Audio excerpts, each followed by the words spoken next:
What's going on, America? This is Kevin from Kevin's Corner, where I try to make sense out of nonsense.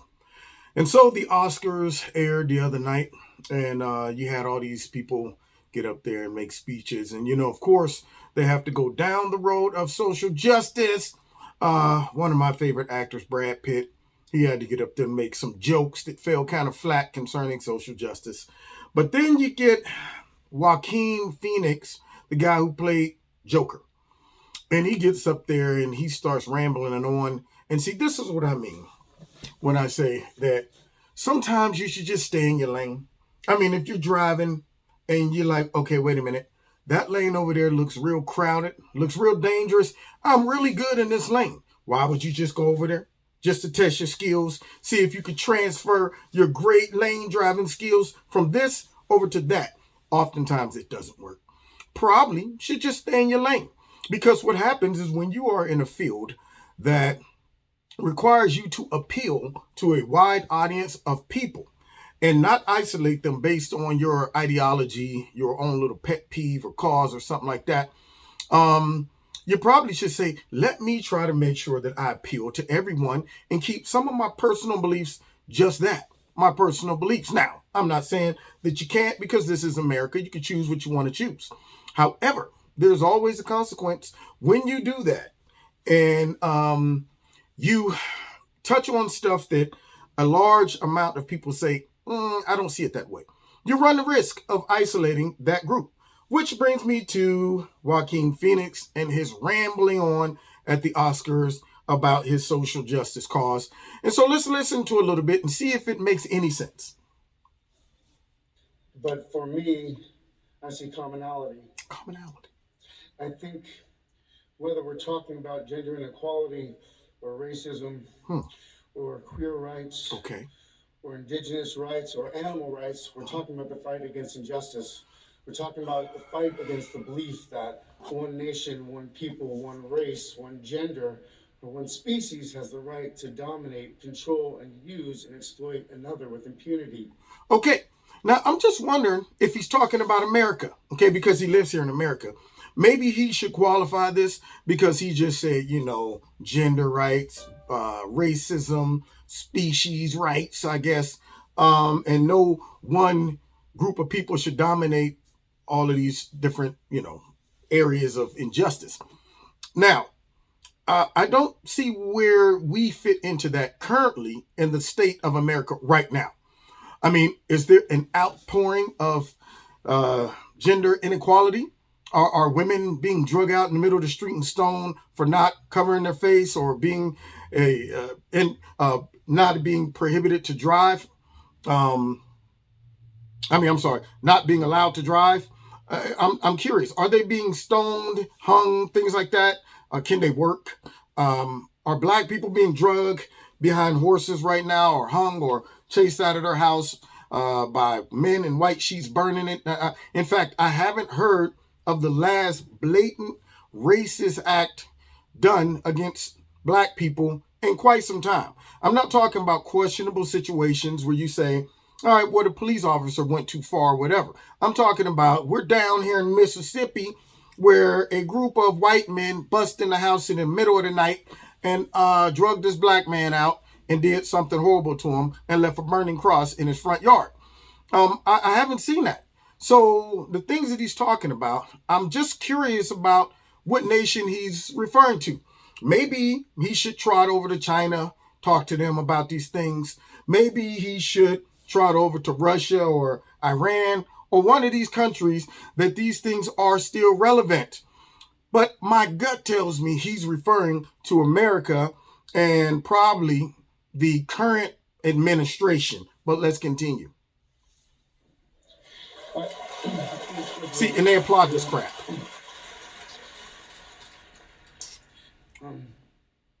Now he's getting deep. He's like, I think that we've become very disconnected from the natural world. Okay. And many of us, what we're guilty of is an egocentric worldview, the belief that we're the center of the universe. Okay, see, now he's getting deep and mystical. He thinks we're detached from the natural world. I think he's detached from the natural world. And I also think a lot of people in Hollywood are detached from the natural world because they're seeing a world through this prism And they're not able to recognize that real life doesn't happen this way. The stuff that he's talking about, I'm thinking to myself, where is he seeing this at? Where's there an outpour of all of these atrocities in the United States? Now, maybe he's saying on a global level. I don't know. But I'm just saying right now, the man just sounds like he's reaching up and pulling something out of the atmosphere and saying, I think this will sound real deep and make me seem like I'm in touch with my deeper inner self and all of that stuff. And right now, as far as we know, we are the center of the universe. I'm just curious, should we now start respecting other galaxies and have galaxy inequality? We shouldn't think that we're just the number one planet in this galaxy. We need to start respecting Mars, Pluto, and all of those other countries just as equal. Hollywood. Let's continue. The natural world, and we plunder it for its resources. We feel entitled to artificially inseminate a cow, and when she gives birth... Now, first of all, these resources were put here for who? Us. Should we not drink the water that's been provided? Shall we not eat the food that grows from the ground?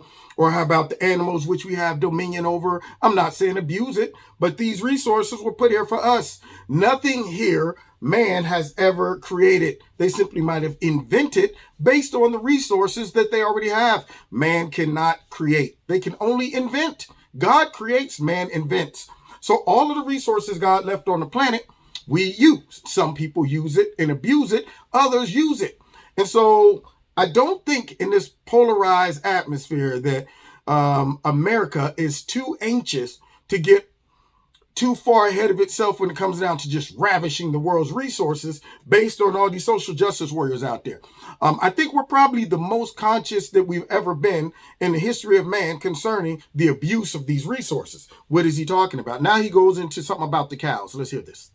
Steal her baby, even though her cries of anguish are unmistakable. What?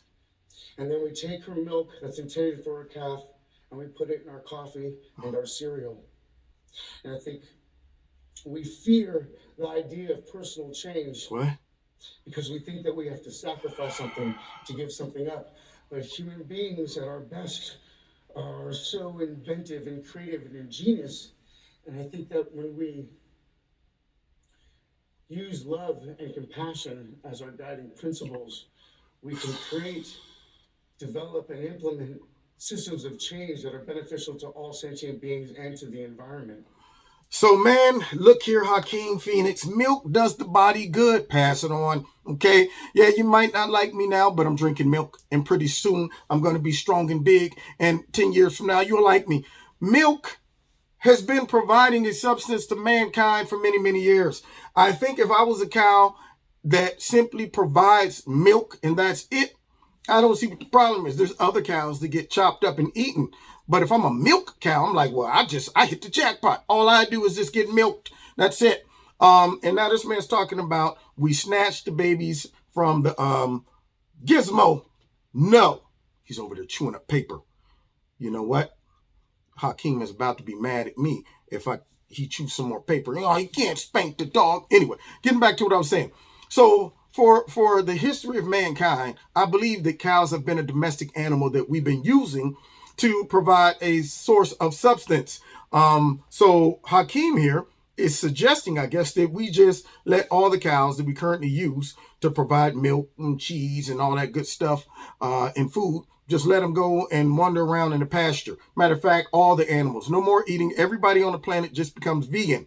I think we should be very humane when dealing with animals, but at the same time, I think animals have a purpose and a good use to provide substance for human beings.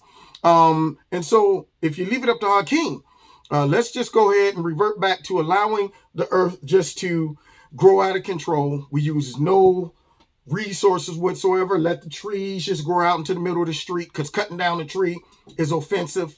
Let's let all the cows overpopulate and just wander around neighborhoods and things of that nature. Let's just be free. He sounds like a hippie. He sounds like somebody who I just want to say something deep and metaphoric to sound deep and in touch with my inner being. And he goes on this rambling thing. Sometimes when I think about the vast knowledge and the resources of man, and how man just invents and his plight to reach deep within himself and pull out a greater sense of selfness, you should be able to touch the fabric of the inner galaxy, unleashing a spark of infinity that flows through all of the beings that are all united together under some bright light and force that links us together in our inner self, that makes us sprout up love. And love comes from a deep well that flows underneath the current of racism, sexism, and inequality. And once that love starts to bubble up, it just explodes and blows all of those atrocities off into the galaxy. And then once that happens, we all are now free to release the love that the lake and all of the forces and energies just brings into us and imputes down on the inside of all of us. Thank you. I would be sitting in this audience looking around like, am I the only one recognizing this man's making no sense and he sounds crazy? How about you just get up there and you grab the microphone and say, thank you all for voting for me. I appreciate it. God bless you. God bless America. Thank you. Take care. That's what he should have did. But instead, he goes on and he goes into this big, long rant because he's a social justice warrior, which made me have to make this video because somebody sent me a little meme that instead of calling him the Joker, they called him the Woker. And I laughed at it. And I said, you know what? I need to talk about it. So that's explaining the title of this video, the Woker. He's no longer the Joker. He's the Woker. So anyway, this is what we get coming out of Hollywood. And they wonder why we do not respond to all of their attacks on Trump and middle Americans who work for a living. Okay. Anyway, so God bless you. Don't forget, check me out every Wednesday night on Facebook, YouTube, and my radio blog talk show. Don't forget to hit like, share, subscribe, and the notification button. Check, make sure you're still notified, and it's set for all notifications. Also, make sure that you're still subscribed. And check out the Stream Tees. If you like something, put my name in the promo code, you get a 20% discount. And if you want to donate to Kevin at Kevin's Corner, feel free. There's a link below. You can do that. And then finally, follow me, Facebook, Twitter, and Instagram. God bless. See you next time in Kevin's Corner.